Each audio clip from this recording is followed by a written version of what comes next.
আসসালামু আলাইকুম। আমি এই মুহূর্তে আছি ময়মনসিংহের সর্বপ্রথম রিডিং ক্যাফে পাটিগৃহ ক্যাফেতে।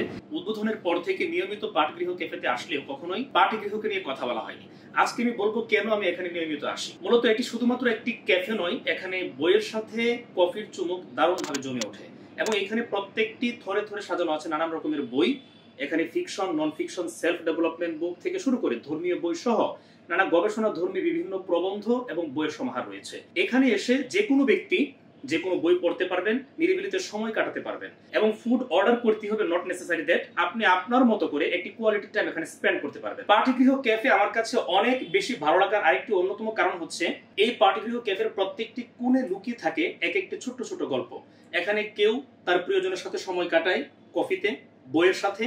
এখানে আলোচনা হয় জীবন আনন্দ নিয়ে, এখানে আলোচনা হয় রবীন্দ্রনাথ নিয়ে। আবার কখনো কোনো এক কর্নারে কেউ চিন্তা করে তার পরবর্তী উপন্যাস বা গল্পের একটি প্লট। যার কারণে পাটিগৃহ ক্যাফে ময়মনসিংহে বইপ্রেমী মানুষদের প্রিয় একটি জায়গায় পরিণত হয়েছে। পাটিগৃহ ক্যাফেতে আরেকটি চমৎকার ব্যাপার হচ্ছে এখানে বাচ্চাদের জন্য একটি ছোট্ট কর্নার রয়েছে, যেখানে বাচ্চারা এসে খেলাধুলা করতে পারে, তাদের মন মতো করে মনের মাধুরী মিশিয়ে তারা ড্রয়িং করতে পারে এবং এই ব্যাপারগুলো কিন্তু তাদেরকে বুদ্ধিবৃত্তিক যে চর্চা সেখানে অভ্যস্ত করে তোলে। যারা এমন একটি সুন্দর জায়গা খুঁজছেন কিন্তু পাচ্ছেন না নিরিবিলিতে সময় কাটানোর জন্য, বই পড়ার জন্য এবং বইয়ের সাথে কফির যে একটি রসায়ন, সেই ব্যাপারটি যদি আপনি এনজয় করতে চান তাহলে আপনি নির্দ্বিধায় আসতে পারেন পাটিগৃহ ক্যাফেতে।